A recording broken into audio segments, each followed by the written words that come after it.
السلام علیکم ورحمۃ اللہ وبرکاتہ۔ معزز سامعین و ناظرین، آج ہم لیمو پانی کے بارے میں گفتگو کریں گے۔ گرمیوں میں پسینہ کثرت سے خارج ہوتا ہے، جس سے ہمارے جسم میں جہاں پانی کی کمی ہوتی ہے وہاں کئی مفید نمکیات بھی جسم سے خارج ہو جاتے ہیں، جس سے کمزوری ہونا، جلد کے مسائل رونما ہونا، دل کی رفتار متاثر ہونا، نظام ہضم متاثر ہونا، قوت مدافعت کمزور ہونا وغیرہ جیسے مسائل سامنے آتے ہیں۔ ان تمام علامات سے بچنے کے لیے ہمیں لیمو پانی کا استعمال کرنا چاہیے۔ لیمو پانی کھانا کھانے کے دوران استعمال نہ کریں اور کھانے کے فوراً بعد بھی استعمال نہ کریں، دودھ پینے کے بعد بھی استعمال نہ کریں۔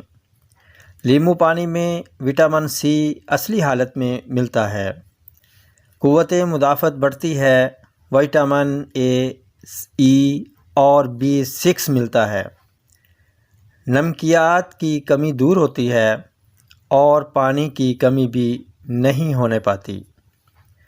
پیاس بجھتی ہے، فرحت محسوس ہوتی ہے، گردے واش ہو جاتے ہیں، پیشاب کی جلن ختم ہو جاتی ہے، اضافی تیزابیت معدہ و امعاء سے خارج ہو جاتی ہے، جگر کی حدت و حرارت معمول پر آ جاتی ہے۔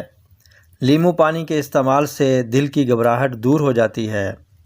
لیمو پانی میں موجود وٹامن سی مسوڑھوں کے لیے بہت مفید ہے، جلد کے لیے بھی مفید ہے، خون کی نالیوں کی سختی کم کر کے انہیں مضبوط و صحت مند بناتا ہے، اندرونی سوزشوں کو بھی کم کرتا ہے، فیٹی لیور کو ٹھیک کرنے میں مددگار ثابت ہوتا ہے، کولیسٹرول کی پروڈکشن کو سلو کرتا ہے، ویٹ لاس یعنی وزن کم کرتا ہے، اس کے لیے خالی معدہ پینا مفید ہے، جلد کی جھریاں ختم کرتا ہے۔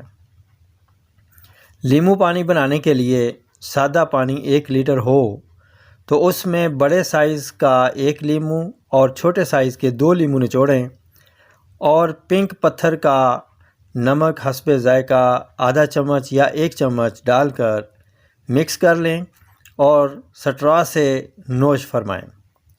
دفتر میں کام کرنے والا 1 گلاس اور مزدور 2 سے 4 گلاس بھی پی لے تو بہتر ہے۔ تندرستی انمول نعمت ہے۔ انہی الفاظ کے ساتھ اب اجازت چاہوں گا، پھر ملیں گے اگلی ویڈیو میں ایک نئے ٹاپک کے ساتھ، تب تک کے لیے اجازت دیجیے۔ السلام علیکم ورحمۃ اللہ وبرکاتہ۔